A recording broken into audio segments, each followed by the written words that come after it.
Dikkatli git. Haber varınca. Hocam. Her şey için çok sağ olun. Pardon. Sağ ol. Burada dikkatli gidin. Bir şey de olursa halledeyim. İzmir'den gelir alırız artık. Gezmece. Hadi görüşürüz. Siz hiç çıkmayın. Severim böyle. Evet, hava soğuk. Hadi görüşürüz. İyi yolculuklar. Vay be. Bir yıldız kaydı. Şimdi son kontroller. Bugün istikametimiz Ayvalık. Aşağı yukarı 93 kilometre gösteriyor ama 2, 5, alt üst yapabiliriz. Seçtiğimiz yollara göre bunlar değişiyor. Şimdi bugün Ali ile yeniden yola çıkıyoruz. Bundan sonra sanıyorum Foça'ya kadar Ali ile birlikte devam edeceğiz.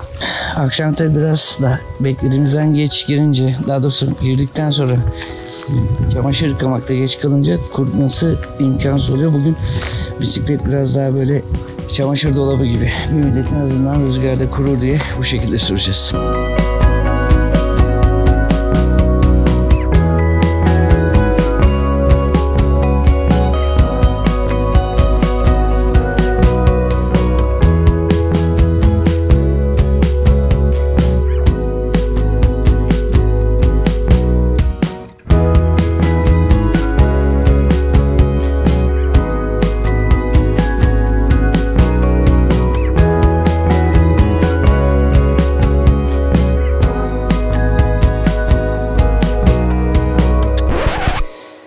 Gördüğünüz küçük köpeğin ismi Ekrem.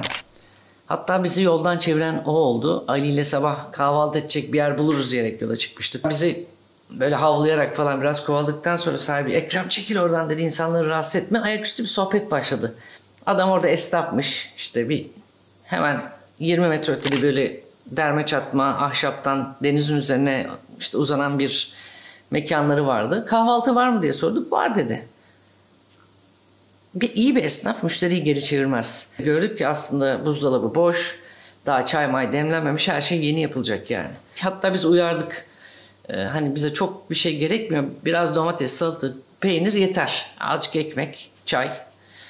Yani bir kahvaltı olabilecek en minimum şeyleri istedik. Serpme kahvaltı istemiyoruz dedik bir de özellikle. Karam dedi ya biz merak etmeyin zaten küçük porsiyonlarımız var, düşündüğünüz gibi serpme kahvaltı değil dedi. Hesap geldiğinde 350 lira dedi.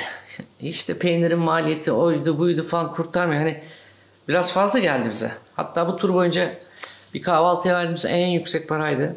Biz yola çıktığımızda Ali ile bu bölümün adını zaten koymuştuk. Ekrem 350 dedik. Bak köpek yoldan müşteriyi çevirdi. 350 liralarını da kaptı ve uğurladı. Bu bölümün ismi Ekrem 350 bu sebeple oldu.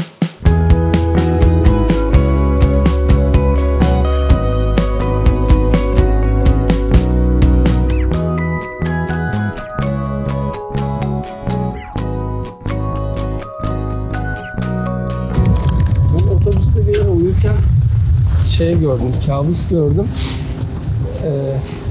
Hani kilitli pedallarla durursun ve açılmaz ya. Evet. Bir düştüm, oturdum koltukta fırladım. Yandaki adamla göz göze geldik sonra.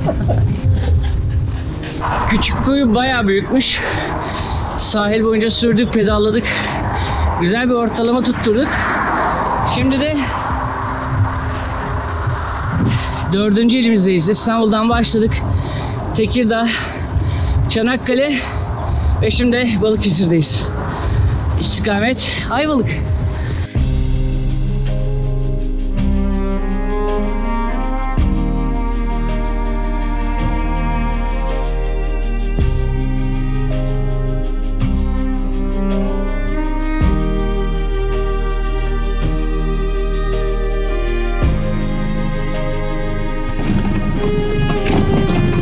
Ben böyle bisiklet yoluna çıkacağım zaman yolculuğuna benim yakın akrabalarım, dostlarım falan sorarlar. Ya o arabaların içinde, o yollarda nasıl gideceksiniz falan filan diye. Tabii çeşit çeşit yol hepimiz kullanıyoruz. İşte bugüne kadar geldiğimizde gördünüz yani 6 etaptır. Dağda da gittik, yokuşta da gittik, ana yolda da gittik, toprak yolda da gittik vesaire. Bisiklet olunca böyle Herhangi bir şeye bağlı kalmıyorsunuz. Ana yola paralel. Hadi sahilden gidelim dedik Ali ile. Şimdi Altınoluk sahile geldik. Yavaş yavaş. Şimdi burada 37. kilometreyi de geride bırakmışız. Bir çay içer devam ederiz. Havada püfür püfür, çok güzel son 2 güne göre. Bana kalırsa düşündüğümüzden erken varacağız Ayvalık'a.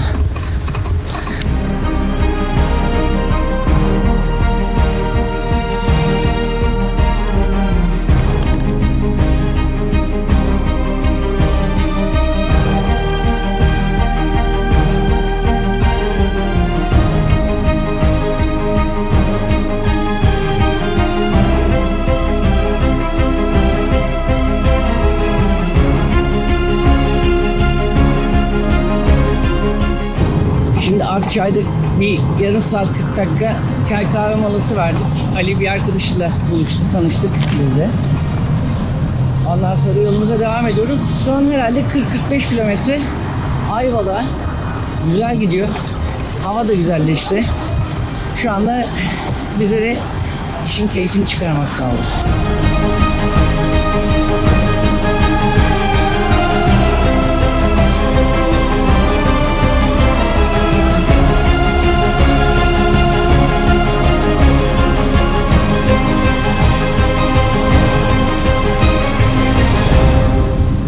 Yani her şekilde bu yolların hepsi bence bizim yola bağlı. Hiç bilmiyoruz. Yolcuyuz, biz harita bakıyoruz. Tamam, estağfurullah. Ya bazen oluyor böyle. Yerin, mekanın yabancıları birbirini buluyor ve birbirine soru soruyorlar. Köprüde geçmeye çalışıyor. Arabaların öyle bir şey var. Ne yapacaklarını bilemiyorlar bisiklete karşı. Biz de biraz rotadan çıktık. Dedik ki sahilden gidelim. Yol bir tık uzuyor ama kendimizi iyi hissediyoruz. Zaten bugün programın önündeyiz. Dolayısıyla sahili takip edip Ayvalık'a varacağız. Yani normalde son 23 kilometreydi. Şimdi son 30 kilometre. Yani böyle 6-7 kilometre uzatmış oluruz. Hadi bakalım. Tabii aşağı dönünce güneye hava biraz daha ısınmaya başladı. Bugüne kadar böyle üstünde hep rüzgarlı, yağmurlu, hem soğuktan koruyordu. Ama bugün ilk kez üstümü çıkardım. Belki 1-2 gün sonra da şu formanın içindeki kollukları çıkarırım. Belki şortla süreriz. Ve o meşhur bisikletçi yanından alırız. Videosunu çekmedim ama kısa demin de aşağı yukarı 1,5-2 saat bir de akrabamızı ziyaret ettim burada. Sağ olsunlar yengem ve Muharrem abi yemek memek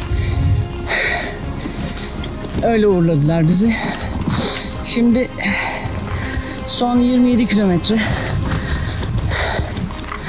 ve zaten bu Pelitköy sert yokuşların üzerine oturtulmuş durumda, yamaçlarında.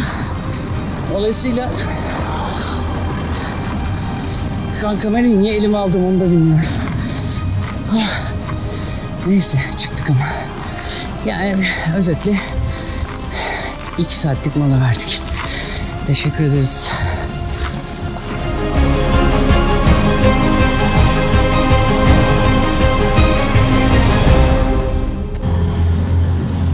Evet, Cunda'ya geldik. 104 kilometrelik bir yolculuktan sonra epey aslında düz sayılabilecek rotaydı ama son bölümde kendimize bayağı bir rampa hediye ettik. Pelitköy'e çıktık. Şimdi de otelimize yerleştik ve Cunda'ya ineceğiz, bir şeyler yiyeceğiz. Taş kahveye gideriz, birkaç fotoğraf çekeriz ve bugün de burada bitiririz.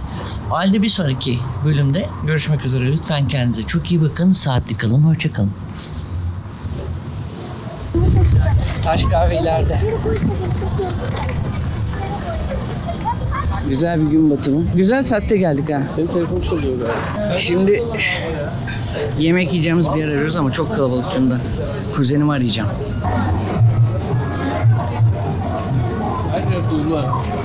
Evet.